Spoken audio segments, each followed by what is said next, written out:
Bonjour Sabrina, Bonjour Anouk. ravie de te retrouver pour cette investigation 289, protocole 1, organisée par le département de la Team Grifazi dans plusieurs pays avec un protocole mixte. Une première partie donc fixe où les questions restent, comme son nom l'indique, fixes, et une deuxième partie beaucoup plus libre où nous pourrons développer, explorer. Comment te sens-tu? Bien, Prête? oui, Bien. Et tu me confirmes donc que tu ne connais pas le sujet du jour. non, je connais pas. Bien. Une belle et ample inspiration, Sabrina. Et à l'expire, tu relâches tout,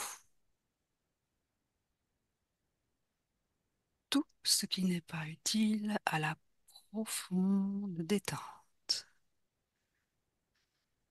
5.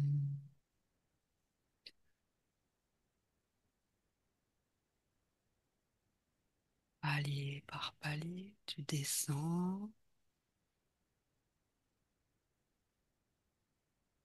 4.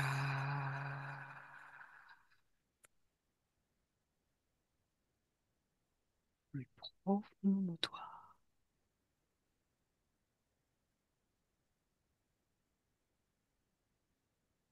en ton sang. 3.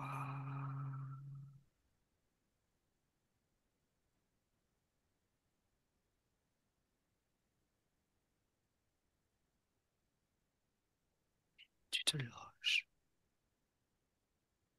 d'espace. 2.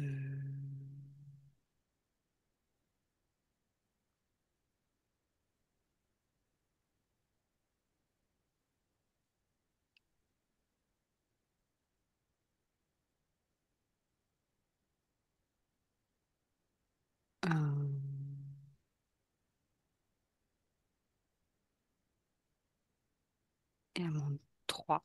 Sabrina, connecte-toi au champ cérébral humain et observe la relation entre l'activité neuronale et la manifestation de la conscience. 1, 2, 3. Quand tu as commencé à parler, j'ai tout de suite eu comme un circuit électronique, comme avec plein, voilà, comme un plan du métro avec plein de ramifications. Et j'ai eu le mot déconnexion par rapport à la manifestation de la conscience. Mhm. Tu peux développer? Euh, L'activité neuronale et la conscience, il y a une sorte de déconnexion. C'est comme si l'activité neuronale représentait tout ce schéma que j'ai eu là, cette sorte de cartographie.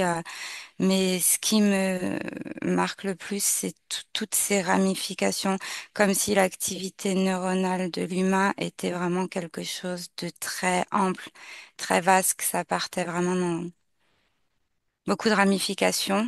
Et la manifestation de la conscience, c'est comme si ça disjonctait, qu'il y avait une déconnexion. D'accord. Tu vois autre chose? Je vois la représentation d'un humain, mais en format comme en 3D et comme s'il tournait sur lui-même, comme si c'était un prototype. J'ai cette image-là. Bien. On passe à l'autre question. Où réside et se manifeste la conscience d'un individu humain?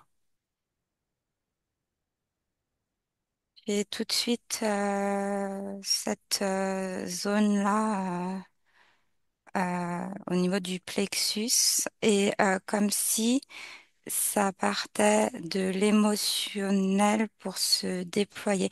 Comme si l'image que j'ai tout de suite, la conscience venait se déployer à partir de là. Mhm. Et j'ai toujours cette représentation du prototype qui tourne comme si c'était un modèle d'exposition.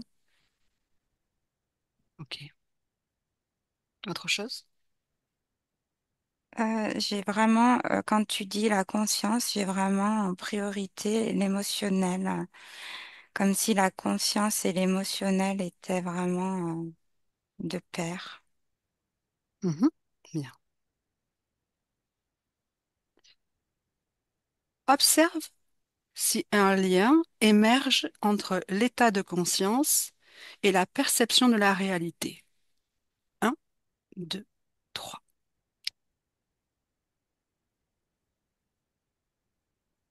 Euh, Cette question, elle est particulière parce que la perception de la réalité et l'état de conscience, tout diffère et c'est vraiment une question ouverte. Intéressant. Oui, parce qu'un être humain, selon l'état de conscience, c'est-à-dire de ce que je comprends de la question, un niveau de conscience plus ou moins ouvert et avancé, les réalités peuvent être, la perception de la réalité peut être très différente. Par exemple, tout de suite, ce qui me vient, c'est la conscience d'une personne schizophrène qui, qui, par exemple, on pourrait dire que c'est un état de conscience d'une certaine manière avancé dans les perceptions à une réalité qui est totalement en dehors de la réalité. Donc, cette question, elle est vraiment très vaste. Mhm. Bien. Tu veux rajouter quelque chose? Je veux rajouter que plus l'état de conscience est en état d'éveil, euh, plus la réalité de la personne humaine est dans comment dire, dans une forme d'acceptation que cette réalité finalement est une sorte, pas d'illusion, mais comment dire, que, qu'il y a de la corruption. Mhm. Intéressant. Bien. Euh, les, Vas-y. les yeux humains voient autre chose. Plus la conscience est éveillée, plus la perception de l'humanité est aussi plus éveillée et avancée sur tout ce que l'être humain peut ne pas voir. Bien. Existe-t-il une interaction entre les champs électromagnétiques du cerveau et le champ quantique universel?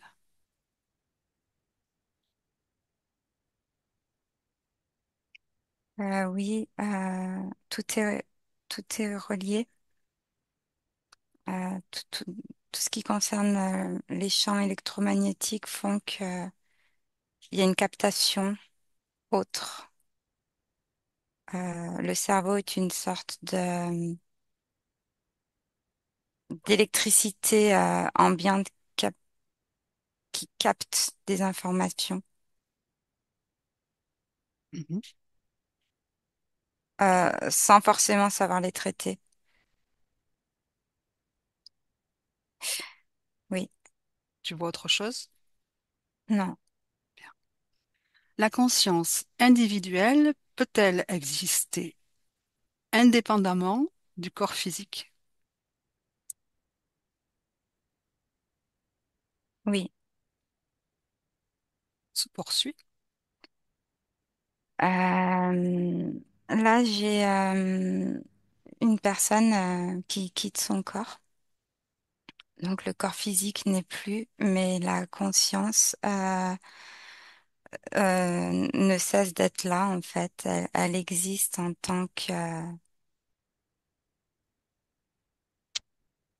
je saurais pas te déchiffrer. J'ai un voile qui est sorti d'un corps, mais qui est totalement conscient et, et capable de se questionner Mhm, sur, sur ce qu'il vient de se passer, par exemple. mhm. Donc je répondrais oui, que hors d'un corps physique, la conscience existe. Et j'ai la phrase qui me vient et de manière illimitée.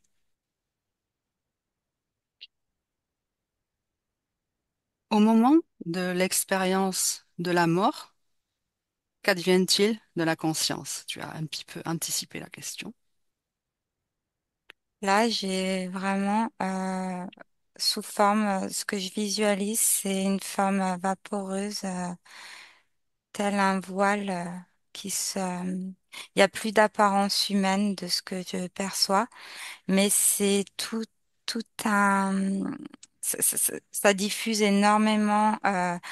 À l'intérieur, on sent qu'il y a de l'information, qu'il y a de l'activité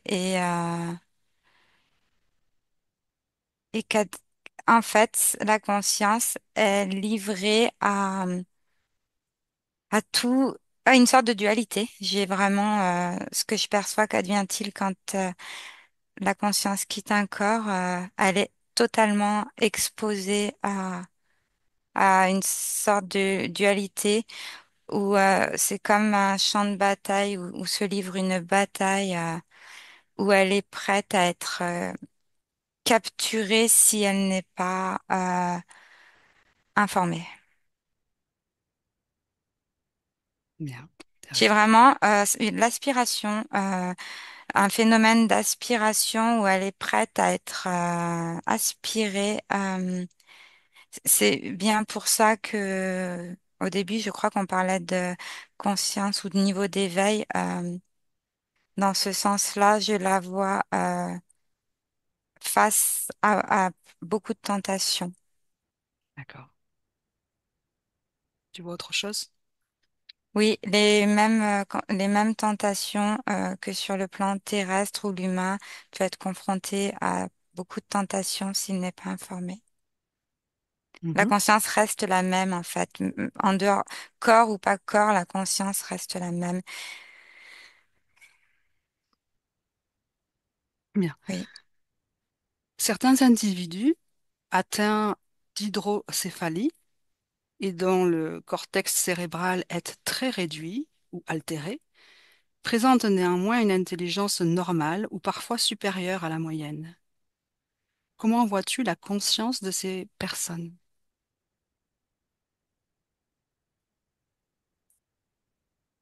Je la vois lutter justement pour que le corps mental puisse atteindre un niveau d'équilibre par rapport à cette diminution. Je vois une conscience nager pour maintenir un niveau d'équilibre. Et ce sont ce sont des personnes qui ont déjà reçu dans de précédentes incarnations une information, ce qui fait que ça les maintient à ce niveau-là.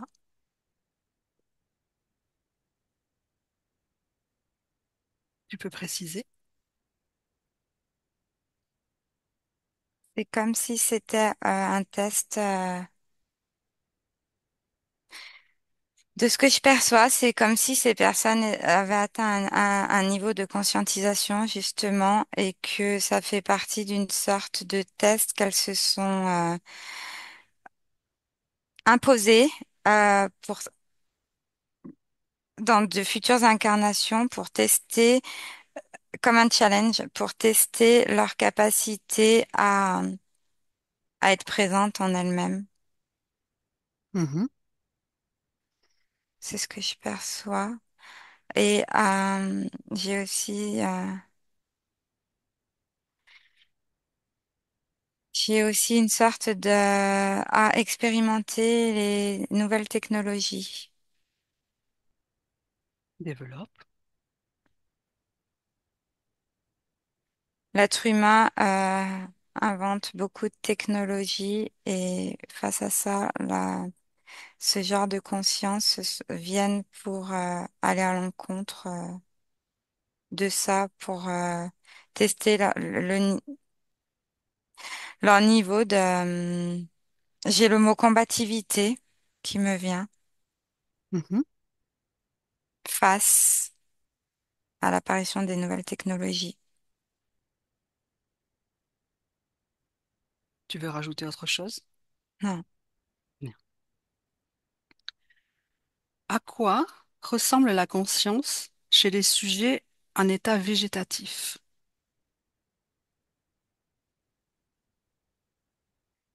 Là, émotionnellement, j'ai une sorte de dépit qui m'a envahi. C'est la conscience, en fait, est en état végétatif, elle est totalement enfermée dans un corps humain et son pouvoir de décision n'est pas plein. Euh, j'ai plusieurs exemples. J'ai des Mhm. consciences qui se débattent parce qu'elles sont enfermées et j'ai des consciences se, qui subissent, qui restent dans le même état que le corps, en fait. Elles s'adaptent au mouvement du corps, c'est-à-dire la végétation, le temps de pause. Mhm. Euh, Pas spécialement d'envie de quoi que ce soit. Un temps d'arrêt qui peut être plus ou moins long, mais pour certaines consciences qui n'est pas quelque chose de subi, qui est quelque chose de... C'est comme ça. J'ai vraiment deux... Forme de fatalité? Oui, Mhm. oui. Comme si euh, c'est la conscience qui s'adapte au corps euh, et pas spécialement le corps qui en est là suite à la conscience. Mhm. Mais par rapport à certaines consciences enfermées dans un état végétatif, j'ai une sorte de contrôle quand même, de non-décision, quoi. Une sorte de programme enfermant. Bien. On en a terminé avec la partie du protocole fixe. Oui. On va poursuivre un petit peu sur l'information qui est là présente. Euh, Peux-tu regarder la différence des des conditions des consciences entre celles qui luttent, qui cherchent à échapper, et celles qui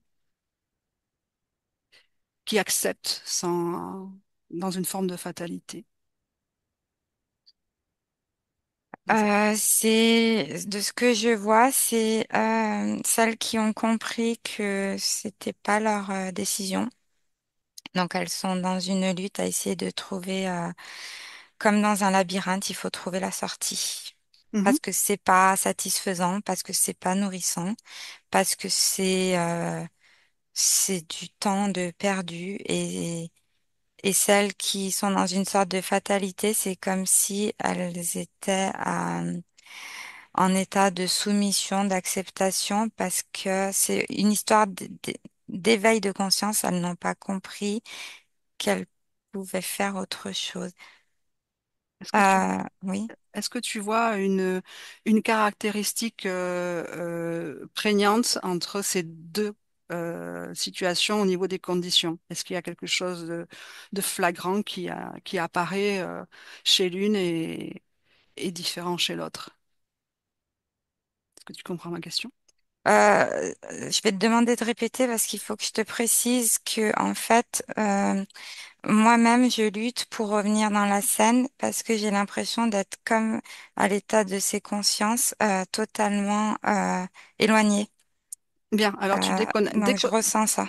Mm. déconnectes de ce Oui, oui, ressenti oui, complètement et tu reviens dans tes fréquences agréables, oui, en ton noyau, oui, le noyau de Sabrina, pur, oui. inébranlable, et tu te places, on est en exploration, donc tu te Mm. places en exploratrice, en observatrice. Oui, ça y est. Tu ne ressens pas et tu vois tout. Oui, oui, Bien. Et capte justement, grâce à cette distance-là, tout de suite la différence ou fréquentielle ou de condition de ces deux consciences, celle qui lutte et celle qui ne lutte pas. Est-ce que tu vois quelque chose mais très brièvement dit, mais très clair, qui se différencie? oui. L'envie, l'envie d'être une conscience. La différence, c'est vraiment au niveau des fréquences. Ouais, mais c'est non, c'est le mot, celles qui subissent et celles qui sont actives en fait. Bien. Oui, Quand tu dis envie, est-ce qu'on peut dire volonté? oui, la volonté, C'est ça. exactement. Oui, Bien. un manque de volonté, mais aussi un manque de captation de l'environnement ambiant, que c'est possible pour elle de se réveiller Bien. et d'occuper ce corps. C'est clair. On va balayer ces informations, Oui, fait table rase, et on va revenir à la toute première question où tu as vu entre le champ cérébral humain et la relation avec cette activité neuronale et la manifestation de la conscience, tu as perçu une déconnexion. Tu as parlé de déconnexion d'un réseau qui symbolisait la partie, l'activité neuronale, oui, et tu as parlé d'une déconnexion avec la conscience. Est-ce que oui. Vas-y, reviens à cette information-là. En fait, ce que je souhaite dire, c'est que le plan que j'ai eu très vaste, c'est l'activité neuronale et essentiellement le mental d'un être humain. Le mental d'un être humain, c'est ça, ça vient prendre énormément de place, de préoccupation, c'est le mot qui me vient, euh, qui ne laisse pas souvent le champ à l'activité de la conscience qui pour Mhm. s'exprimer, pour être en communication avec ce fameux corps humain. Et c'est pour ça que je parle de déconnexion, parce que l'activité neuronale est vraiment, dans la perception que j'en ai, liée au mental, mais le mental pouvant bloquer l'éveil de conscience. Mhm. C'est très intéressant. C'est dans ce sens-là, en fait. Et comme je te dis, ça part dans tous les sens. Il y a plein de ramifications. Ce qui m'évoque le fait que c'est vraiment, ça vient vraiment bloquer l'accès à la conscience, d'occuper pleinement ce corps de façon à se guider, à s'écouter. Mhm. Et Oui, donc, c'est ainsi que tu as vu que résidait la conscience dans le plexus. Et d'emblée, tu as vu en tout premier lieu cet émotionnel, oui, que ça jaillit. ce Ça déploiement. jaillit, oui, ça jaillit pour se déployer et pour se frayer vraiment un chemin. Parce que si on parle que de l'aspect neuronal mental, en premier lieu, c'est compliqué pour le corps humain d'occuper, pour la conscience d'occuper ce corps humain. Mhm. Cependant, ça a des fonctions différentes, mais c'est complémentaire. Oui. Et comment tu vois justement cette complémentarité, à un moment donné, cette connivence, de manière harmonieuse. C'est comme un circuit électrique et ça vient rallumer en fait, ça vient, cette déconnexion qu'il y a eu, comme si deux fils se touchaient pour créer rallumer une, une activité, Mhm. Va à ce moment-là, ce mouvement que tu viens de percevoir, au moment où ça se reconnecte, je crois que c'est le mot que tu as employé, oui, et fige cet instant-là, arrêt sur image. À quel moment il arrive ce moment dans une existence lambda?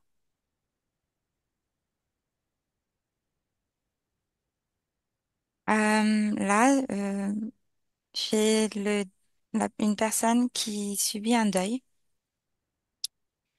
Mhm, et qui est envahie par une tristesse et tout un questionnement sur le après. Qu'est-ce qui se passe après? Et, euh, et là, il y a la conscience qui jaillit et qui vient toucher certains points de cette carte-là et qui vient rallumer des lumières pour prendre un peu plus de place. mhm, J'ai cette image-là sur un deuil, sur un questionnement en fait. Ça vient dans une vie sur un questionnement. euh,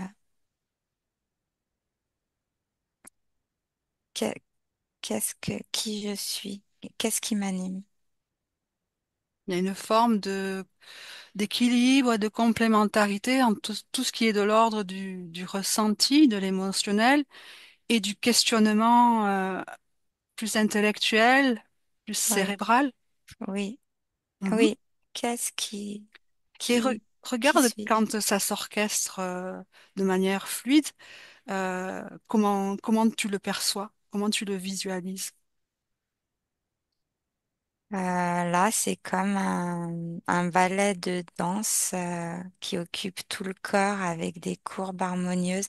C'est très joli parce que c'est comme une symphonie qui vient rallumer Mhm, des, des lumières et c'est des lumières de conscience, mhm. de conscientisation. Et là, dans cette scène, dans cet état-là, la conscience peut se déployer, comme tu l'as évoqué tout à l'heure, sans, euh, sans être freinée, justement, dans cette Oui, expansion, ce déploiement. oui, parce que cette déconnexion, oui, ça vient vraiment d'elle en fait, hein. Mhm. Cette déconnexion, ça vient d'elle qui habite un corps humain et, euh, Et et regarde, qui ne connaît pas tout le potentiel qu'elle a. mhm. Regarde si cet équilibre dont tu es en train que tu es en train de visualiser, il est impulsé à- avant tout, en premier lieu, ou de manière principale, par la conscience, Oui, par ou, elle-même. ou pas. En fait, elle est maître de tout ce que j'ai pu percevoir Bien. depuis le début Mhm, des questions. C'est elle qui, qui déconnecte avec le corps en incarnation et c'est elle qui reconnecte. mhm.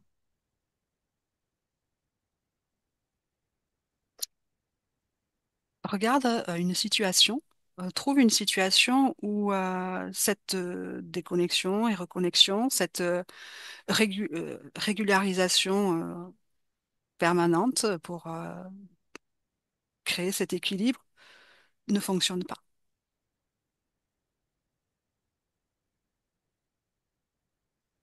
Tu veux que je regarde une scène où Oui, elle est pas trouve, maître d'elle-même? C'est trouve une situation d'être humain incarné où ce mouvement-là que tu es en train de décrire de la conscience qui se déconnecte ou se reconnecte plus ou moins avec son réseau cérébral sur le plan physique, mais c'est enrayé. Ça n'atteint pas l'équilibre. Regarde les conditions de Euh, cette... J'ai une personne en état de dépression Oui, et, continue. et la conscience n'a aucun espace pour trouver le chemin. Je crois tout à l'heure t'avoir parlé d'une sorte de labyrinthe en état végétatif. Ben, dans la personne que j'ai, la déconnexion est faite parce que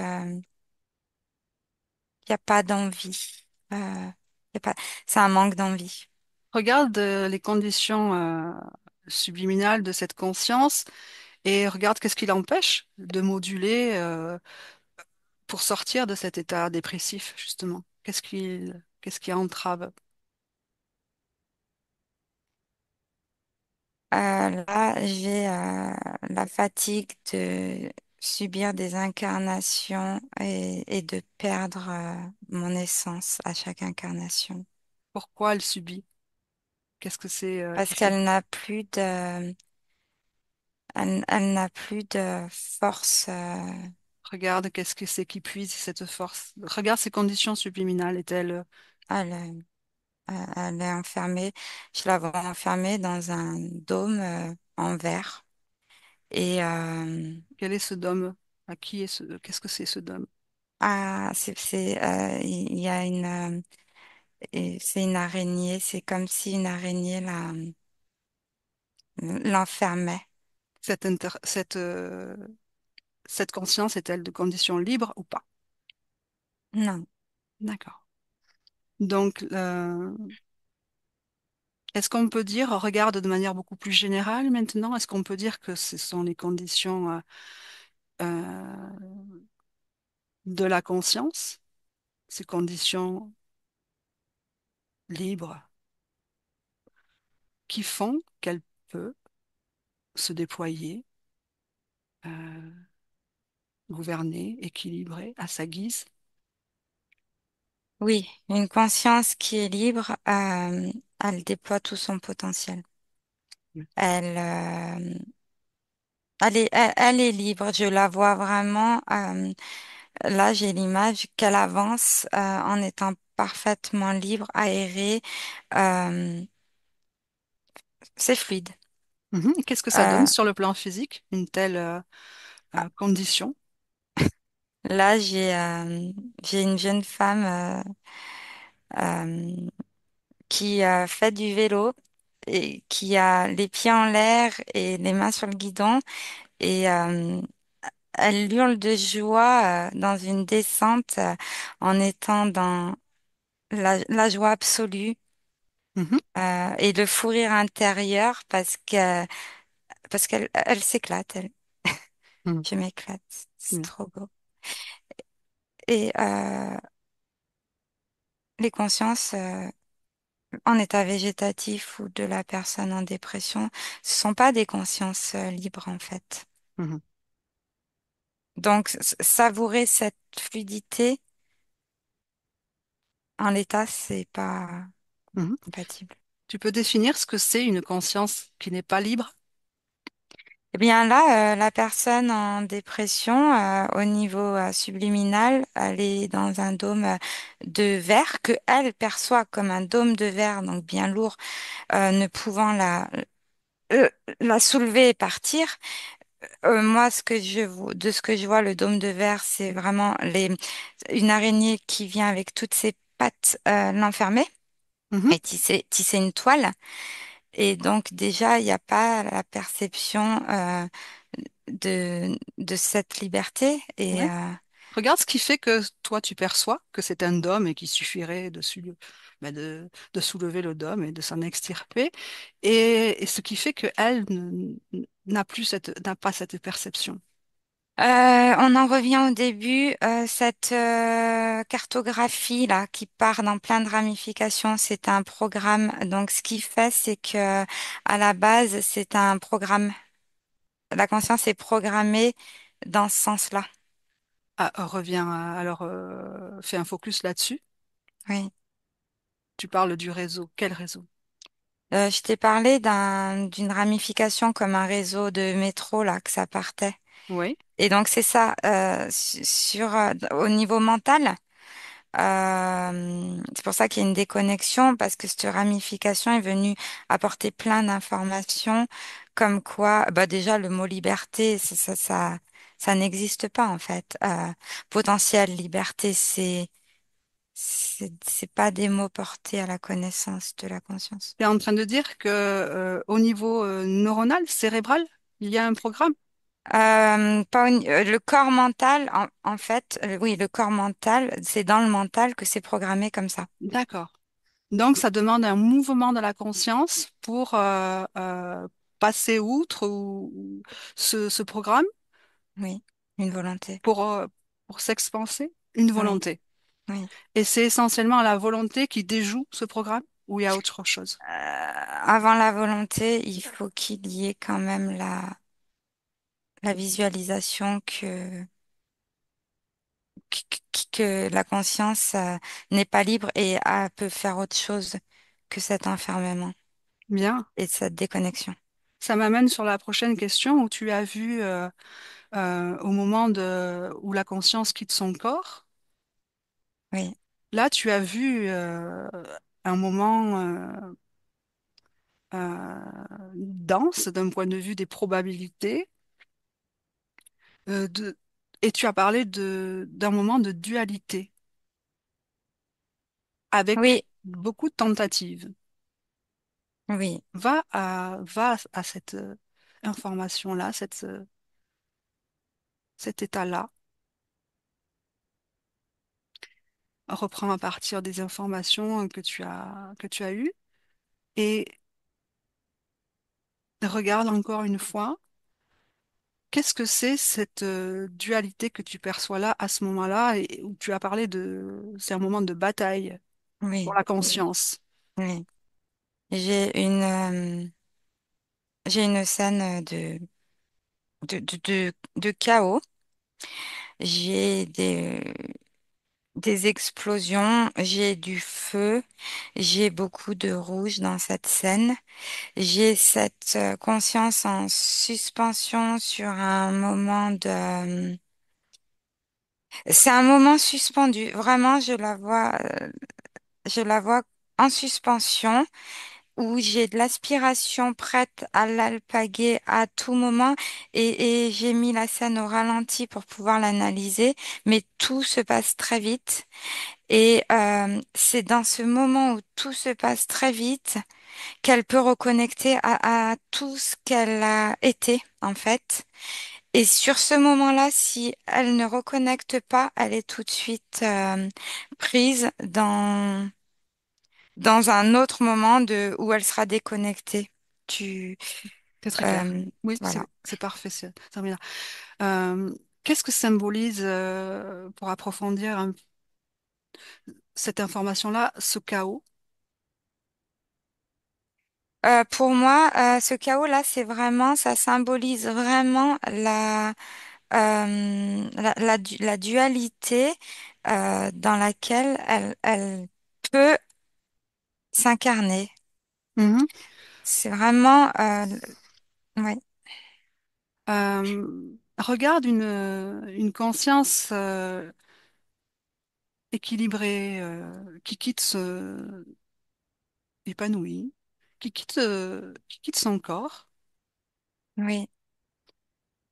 Euh, Regarde s'il y a ce chaos pour cette conscience-là. Elle y est exposée, Mhm. mais d'elle-même, elle prend la voie comme un couloir.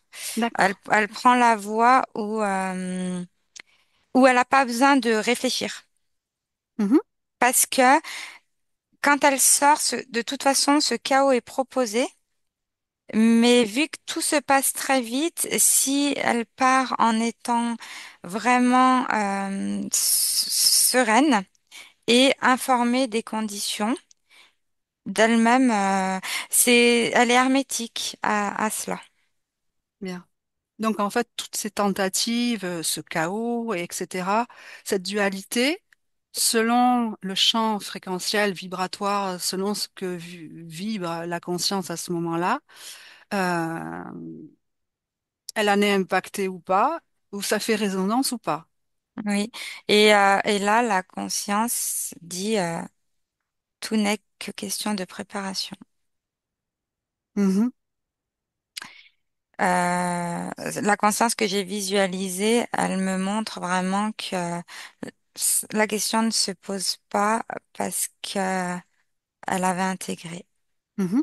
Cette conscience, elle te capte, Oui, elle communique avec toi. oui, oui. Mhm. C'est une conscience de quelles conditions? Là, elle m'a montré Elle est libre ou oui, pas? oui, elle est libre et elle est incarnée dans un corps et elle m'a montré ce moment de fin d'incarnation. Elle veut bien échanger quelques... Oui, Mhm. Comment s'appelle-t-elle? Smeralda, Smeralda. Tu la vérifies, son ADN, humain. et affirme-moi que c'est conditions libres. Oui, D'accord. À mon 3, je communique directement avec Smeralda. Un, 2, 3. Bonjour, Smeralda. bonjour, Hmm. Enchantée. moi aussi. Tu as parlé de préparation à ce moment-là, justement, euh, lorsque conscience quitte son corps. Oui, Qu'est-ce que tu entends par préparation? l'intégration, qu'il n'y a que moi Mhm, et que je suis maître de moi-même. mhm. Est-ce que tu as toujours eu conscience de ça ou comment ça s'est processé pour toi? Non, je n'ai pas toujours eu conscience Tu veux et bien? je me suis toujours battue Mhm. pour exprimer ce que je Com- désirais au plus profond de moi-même. Mhm. Tu as déjà connu des conditions autres que celles-ci de conscience libre? Oui, j'ai connu des conditions où je n'étais pas décisionnaire. Et comment tu as fait pour te libérer? J'ai enlevé mes chaînes Mhm. Grâce à quoi? grâce à moi, Mhm. Par ta volonté, simplement? par mon envie de Ouais. faire ce que je veux, Mhm. Et ta conscience d'être le pouvoir? conscience d'être à la hauteur de tout ce que je voulais et Bien. d'incarner uniquement mes souhaits et pas les souhaits des autres. Mhm. Et ça t'a permis de passer à côté complètement de ces programmes de chaos, Ça c'est m'a ça? permis de comprendre que c'était moi qui choisissais. Mhm. C'est moi qui choisis. Bien. Je te remercie Merci. de ce témoignage, Smeralda. Je te souhaite de très belles créations. Toi aussi. Merci. Déconnecte, Sabrina. Déconnecte complètement, Sabrina. Reviens à toi, ton noyau, Oui, ton centre. Comment te sens-tu? euh, j'ai chaud. Mhm. Ça fait Je me sens bien. c'est une chaleur plutôt agréable? Oui, oui, oui. Bien. Tu as, on a donc, on observe qu'il y a donc des consciences libres et des consciences qui ne sont pas libres, Oui, et, et ça change considérablement la manifestation sur le plan physique. C'est cela? oui. Bien. Tu vas faire comment, un sondage, une Mhm. observation de la planète Terre. là aujourd'hui, au moment où on se parle, où on est là ici maintenant. Et quel est le pourcentage de conscience libre que tu perçois aujourd'hui incarné sur la planète Terre? J'ai eu 19%. 19% de conscience libre. C'est ce que j'ai eu. Oui. Mhm. Bien. Regarde maintenant,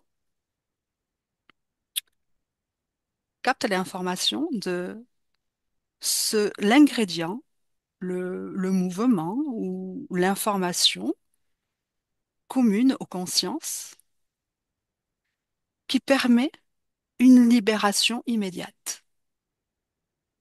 Un, deux, trois. J'ai la créativité. Mhm. Oui, continue. La créativité est vraiment, comment dire, le- ah mince, tu peux répéter la question que je me remette dedans? L'ingrédient, le mouvement, l'information unique et commune, ou en tout cas suffisante, euh, pour que toutes ces consciences, à n'importe quel moment, décident, accèdent, se libèrent. L'envie, Hmm. l'envie et avec la créativité, D'accord. les ingrédients, oui. Mhm.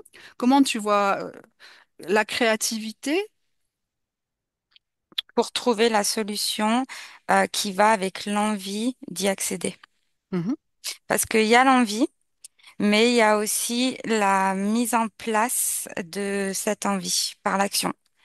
Ouais. Et il faut créer, il faut ouais, Mhm. créer la création. Quel est ce mouvement, une fois de plus, complémentaire et syntonique entre cette créativité et cette volonté euh,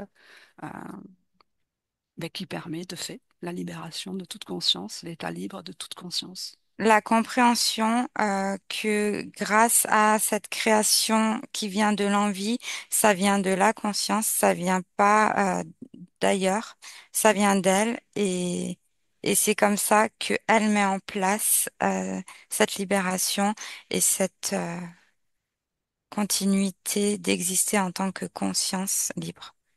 Ça veut dire qu'il y a aussi une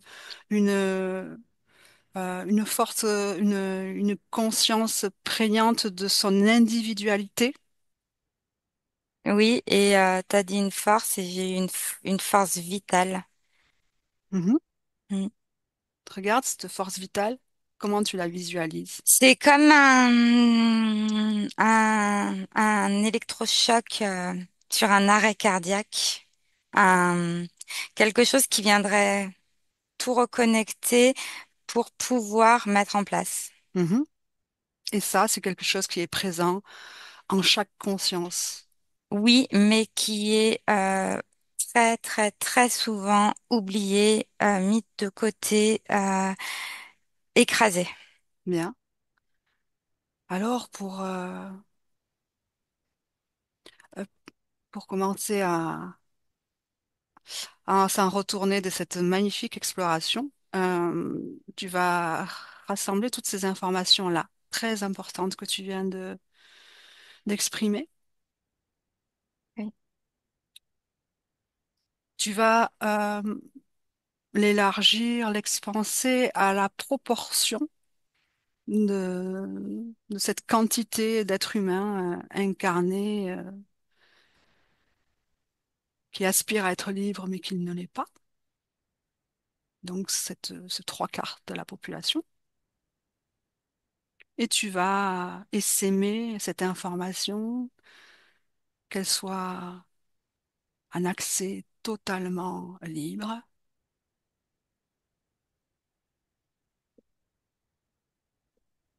oui, Et quand c'est fait, tu me dis, oui, c'est bon. mhm, comment tu vois se répandre ou se piocher cette information peut-être?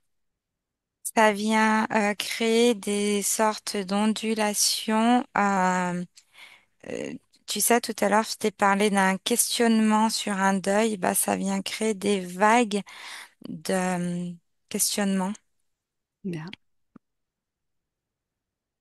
sans spécialement qu'il y ait de deuil. Ça vient créer des vagues de... Mhm. Suis une vague et regarde comment la vague, ou une probabilité d'évolution de cette vague.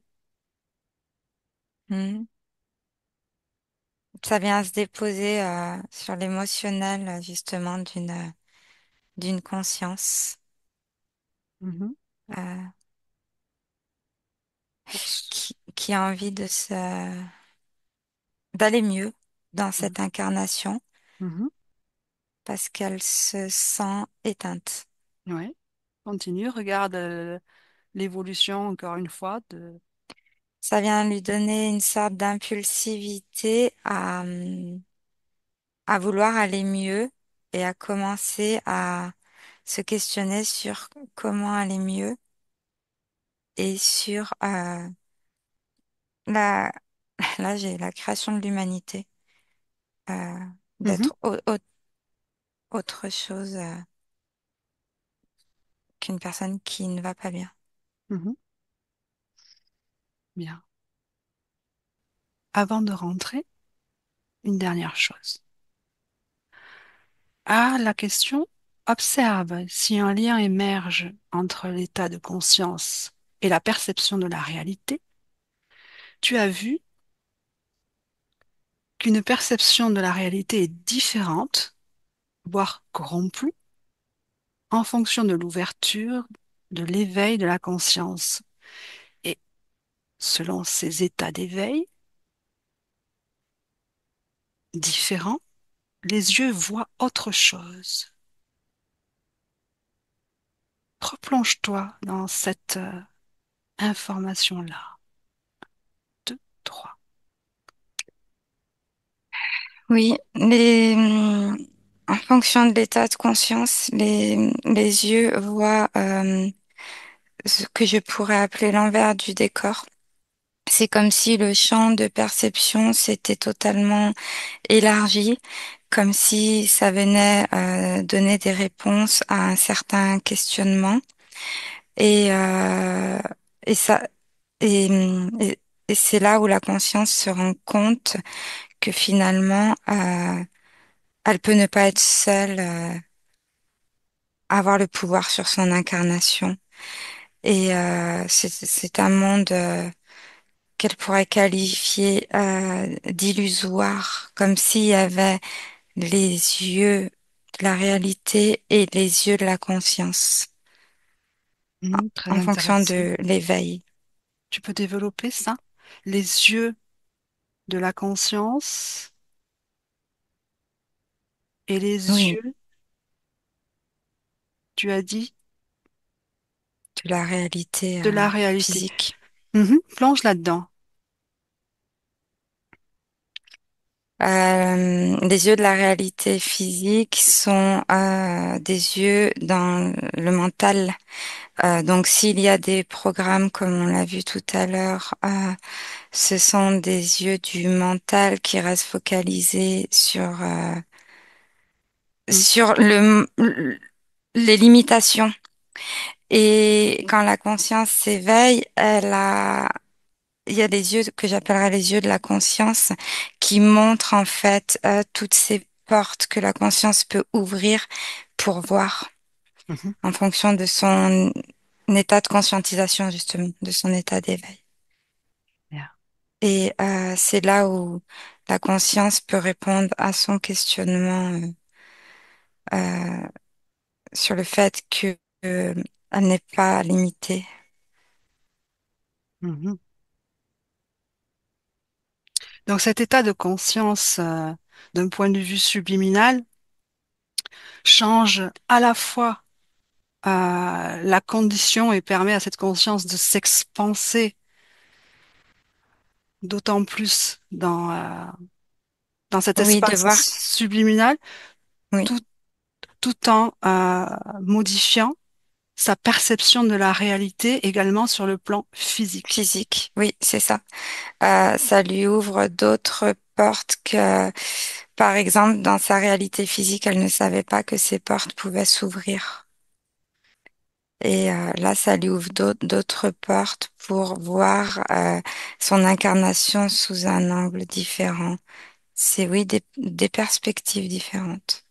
Mhm, Ce qui lui donne cette façon de pouvoir, tout à l'heure, je t'ai parlé de créativité et d'envie. C'est, c'est, c'est comme si un puzzle s'assemblait, en fait. mhm, mhm. Ah, ça signifie que à partir de là, les limitations qui sont celles parfois du mental sautent, s'élargissent. Oui. Tout à l'heure, je t'ai parlé des connexions avec cette cartographie. C'est, ça en fait partie aussi, c'est des limitations, en fait, du mental dans une incarnation humaine et une conscience, en fait, euh, dans une incarnation humaine et potentiellement limitée. Donc, elle n'a qu'un plan de ce qu'elle est capable de faire. Mhm, Tandis que quand elle s'éveille, elle a plusieurs plans, en fait, de, de ce qu'elle est capable d'être. mhm. Voilà pourquoi je te parle d'illusion, parce que finalement, la limitation physique terrestre est illusoire, en fait, Mhm. Elle par ne rapport permet à... pas de voir l'expansion et la manifestation possible dans cette physicalité lorsque la Oui, conscience est pleinement libre et consciente de son pouvoir. oui, exactement. Bien, Mm. je pense qu'on peut terminer là-dessus. Est-ce que tu vois autre chose? Non, mais ce que je vois, c'est vraiment la conscience limitée. Elle a un chemin droit. C'est l'image que j'ai. Mhm, Et la conscience a retrouvé son pouvoir, sa création, sa pleine, son plein pouvoir, mhm, elle est à 360. mhm, Tu vois, le champ des possibles est à 360, ou sinon c'est un chemin tout droit. C'est vraiment ce que j'ai en termes d'image. mhm. Ça active tous ces possibles. Ça, ça permet la Oui, manifestation euh, de, de toutes ces probabilités, sans limite. oui, sans limite, Est-ce que sans ça, aucune est-ce limite. qu'on peut dire que ça symbolise justement la permanence de cet état créatif? Oui, et ça symbolise l'intégralité du potentiel Bien. d'une conscience. Mhm. Bien. Prête pour le retour, Sabrina? Oui, Alors on rentre. Déconnecte complètement de tous et de tout cela. Entièrement déconnecté. Tu reviens à toi, pleinement à toi, et tu savoures ce retour. Tu modules tes fréquences, tu crées les fréquences les plus agréables pour toi, de joie, de pétillance.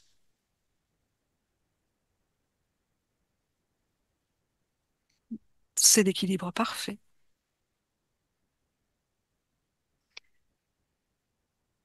Et tu commences à ressentir pleinement ton corps, sa présence. Tu dégustes cette présence de ton corps, tu l'apprécies. Le mouvement s'invite dans tes doigts de pied, tes doigts de main. Tu commences à entendre les bruits à l'extérieur, sentir les odeurs, contact de l'air sur ta peau, ton cou, tes bras. ton front. Tu es complètement là et à mon 3, tu ouvres les yeux. Un, 2 et 3. Bienvenue en 2025, Sabrina. Mm. Ça va? Comment te sens-tu? Oui, bien. Bien. C'était chouette. Oui. À bientôt et merci beaucoup. Merci, Anouk. Benvenuto a questo nuovo video di Disclosures. Oggi parliamo della cosiddetta sessione di ipnosi investigativa. In realtà non esiste una sessione di ipnosi investigativa. Non che non si possa fare investigazione di ipnosi, però è che non esiste una sola sessione di ipnosi per dire si è fatta investigazione, per prendere quell'informazione come buona. Perché? Sappiamo intanto che l'informazione che arriva in ipnosi è molto contaminata. La percentuale di inquinamento dell'informazione è altissima. Pensate a questa informazione che viaggia per tantissime dimensioni, attraversa densità, passa per coscienze che volontariamente o involontariamente possono distorcerla. E poi arriva infine alla persona che sta in ipnosi, che ha una coscienza, ha una mente, ha un'esperienza e interpreta questa informazione secondo la sua struttura mentale, secondo le sue credenze, che per quanto si possa essere più o meno liberi mentalmente, liberi pensatori, sempre c'è una parte subliminale che interpreta in base all'educazione ricevuta, alla cultura e perché no, anche tutte le esperienze di esistenze passate che ancora lasciano un segno in noi. Per capirci, è come se dovessimo parlare con un'altra persona immersi nell'acqua, a qualche metro di distanza, cercando di utilizzare un mezzo, che è quello della corda vocale, che è fatto per produrre suoni da trasmettere nell'aria. Noi stiamo utilizzando questo strumento per far passare un'onda sonora nell'acqua o in un liquido. Chiaramente il suono viene completamente distorto, sempre ammesso che sia per il nostro corpo facile e non difficoltoso poterlo fare senza avere dei problemi come ingurgitare acqua o eccetera. Ma non solo. Supponiamo che per questo tipo di comunicazione utilizziamo anche due lingue diverse, per esempio un italiano e un russo o un giapponese. Per quanto possiamo anche interpretare il labiale, non possiamo capire quello che ci sta dicendo perché la lingua è diversa. La lingua, diciamo, da dove parte l'informazione a dove arriva è completamente diversa, il codice, il linguaggio è diverso, ma possiamo anche cercare di capirci attraverso i gesti, attraverso le espressioni facciali. Per quanto sia ipoteticamente facile poterlo fare sott'acqua, però non dobbiamo dimenticare che l'acqua non è l'aria e può distorcere l'immagine, ma non solo. Dobbiamo anche pensare che l'altra persona, che parla un'altra lingua, che viene da un'altra cultura, potrebbe interpretare i segnali che noi interpretiamo come X in Y. Per noi un sì è abbassare la testa dall'alto verso il basso, per esempio, sì, e il no da sinistra verso destra, no. In alcuni paesi orientali, come le Filippine credo o qualcun altro, utilizzano esattamente gli stessi segni, ma al contrario. No, sì. Immaginate due persone di queste due culture che stanno cercando di comunicare in maniera così difficoltosa e alla fine non gli rimane altro che interpretare il linguaggio corporale. Sì, che per l'altro invece no. Cosa voglio dire con questo esempio estremo? Che l'informazione da dove parte a dove arriva viene completamente deformata. Non sappiamo esattamente quale percentuale perché ogni situazione è a sé stante, però la percentuale di inquinamento di distorsione, di contaminazione di questa informazione è assolutamente alto. Quindi fare una sessione investigativa, mettere una persona in ipnosi e chiedere di Tizio Caio Sempronio di una situazione o chiedere certi dati è assolutamente controproducente, è assolutamente inutile. Quindi vi chiederete cosa fate allora voi quando fate ipnosi, quando fate delle domande, quando cercate delle risposte e con queste informazioni che vi arrivano lavorate sulla situazione esoterica del cliente. Beh, non facciamo altro che recuperare questa informazione solamente per arrivare al problema del cliente e poi lavorarci.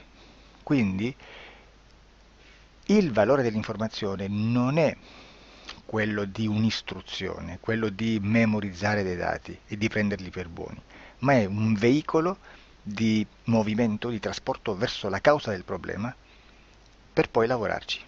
Quindi lo scopo di questo tipo di informazione che si prende dalla singola sessione è completamente un altro. Come si fa quindi? Investigazione in ipnosi.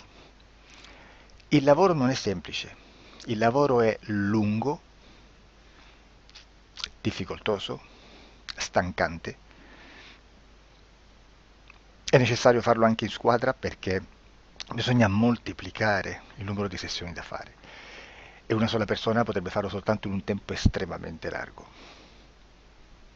Noi abbiamo delle informazioni che prendiamo ormai per buone, ci lavoriamo, danno dei risultati e quindi per noi sono buone.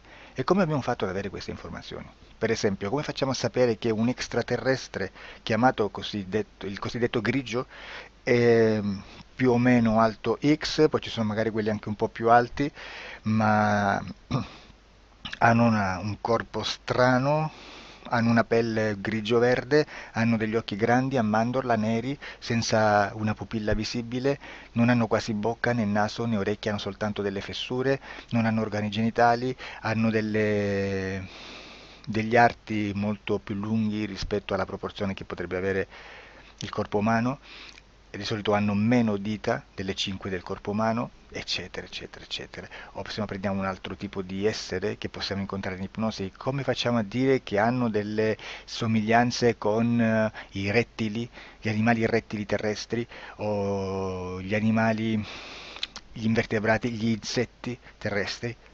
Perché? Perché siamo sicuri di questa informazione e ci lavoriamo e quando ci arriva la prendiamo già per buona, nonostante sia anch'essa contaminata.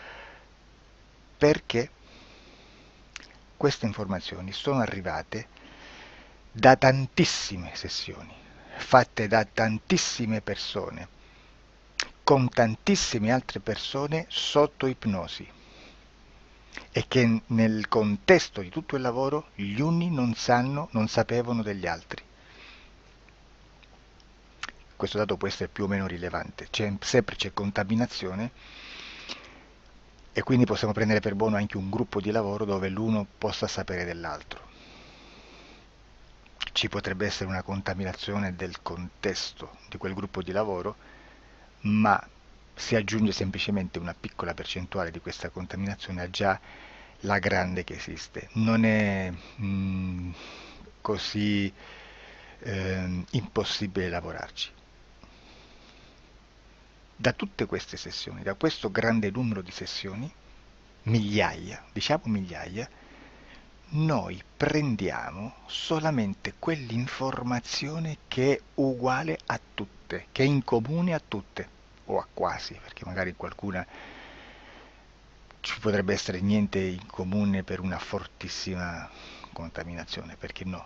Ma dobbiamo prendere una stragrande maggioranza, proporzionalmente abnorme rispetto a quello che potrebbe essere un minimo di scartabile, e lì possiamo prendere per buona questa informazione. Quindi se noi su 10.000 persone diverse, con operatori anche diversi, in cui in ogni sessione vediamo un essere che più o meno ha le stesse caratteristiche del grigio o dell'insettoide, a forma di mantide religiosa, o il rettile a forma di lucertola, per esempio, di serpente o di quello che sia, o se vediamo il pianeta Marte più o meno di colore rosso, o se vediamo dei sotterranei eterici, non fisici, nel sottosuolo terrestre, soprattutto sotto le grandi città, dove c'è concentrato molto potere, molta energia di questo tipo, e chi più ne ha chi più ne metta. Se vediamo degli impianti che hanno certi tipi di funzioni, certi tipi di forme in certe parti del corpo, e questa informazione la ritroviamo tutta o quasi in tutte le sessioni fatte, eseguite, realizzate da tanti anni a questa parte, significa che quella è una informazione affidabile. E vi posso garantire che stiamo parlando di una percentuale bassissima. Su un 100% staremo, credo, forse più in basso di un 3, di un 2-3%. Immaginate, tutto il resto è spazzatura, è informazione spazzatura. Sì, spazzatura.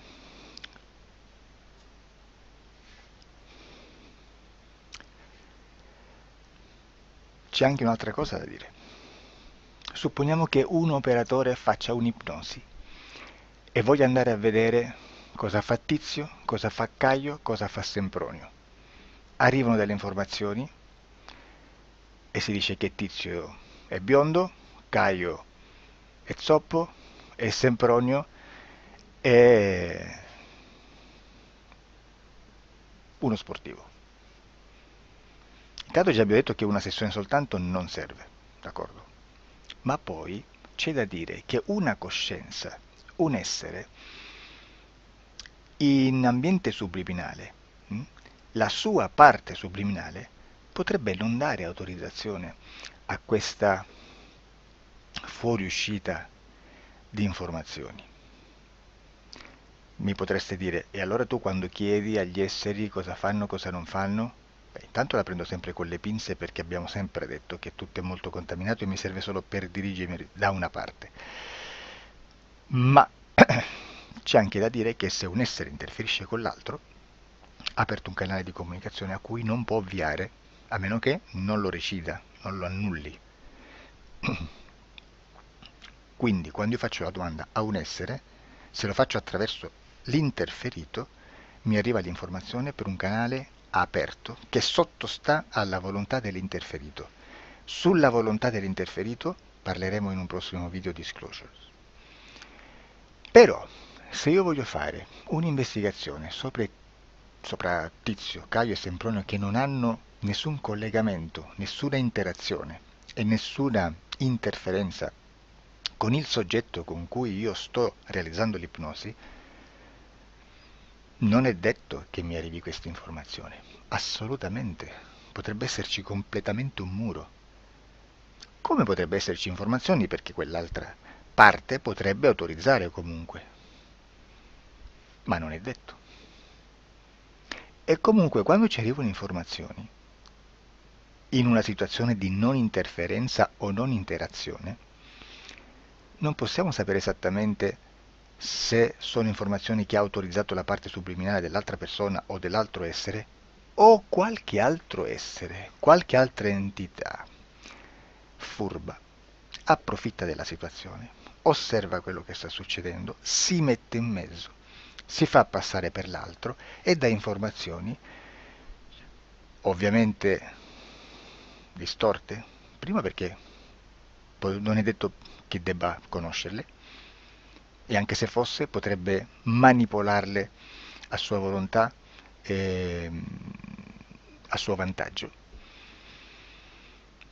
E quindi immaginate che situazione ridicola ci si viene a trovare, in quale situazione ridicola ci si viene a trovare in questi casi. Da qui si vede quando un operatore riesce a utilizzare l'informazione in ipnosi come per lavorare su un soggetto. Da qui l'osservatore attento delle sessioni di ipnosi riesce a capire se quell'ipnosi è un'ipnosi affidabile, un'ipnosi con un livello di informazione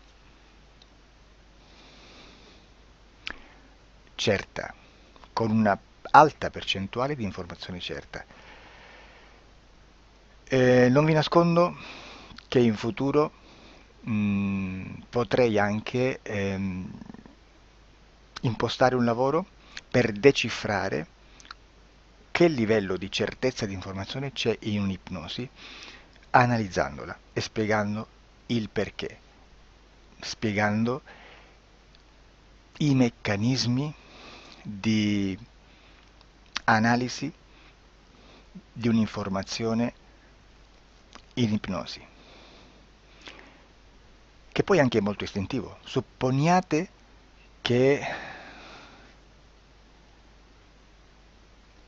Supponiamo che dobbiamo cercare un'informazione su internet, per esempio un fatto di cronaca.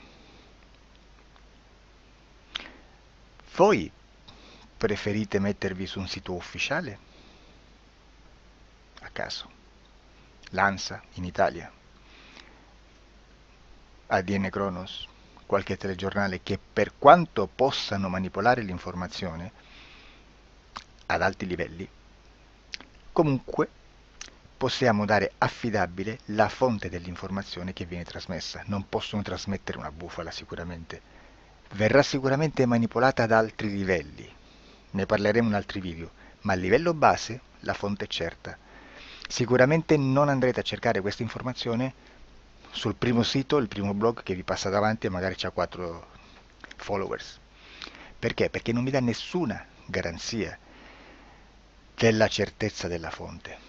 Non c'è un controllo né nella struttura interna di questa agenzia di informazione e né dal grande pubblico, che per la quantità di persone che attingono quell'informazione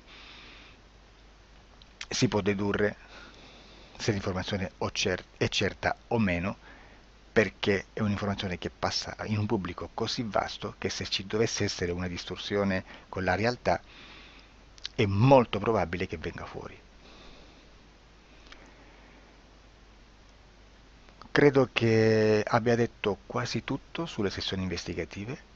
Prima di chiudere aggiungo che proprio per questo stiamo conducendo dei cicli di investigazione in ipnosi regressiva che comprendono tante sessioni con persone diverse, con una buona o eccellente suscettibilità ipnotica sicuramente, per poter indagare su spazi ristretti su alcuni temi. Perché dico spazi ristretti? Perché se andiamo a prendere eventi grandi nel tempo, nello spazio, storici, parlare di qualcosa di molto generico implica una quantità di sessioni abnorme.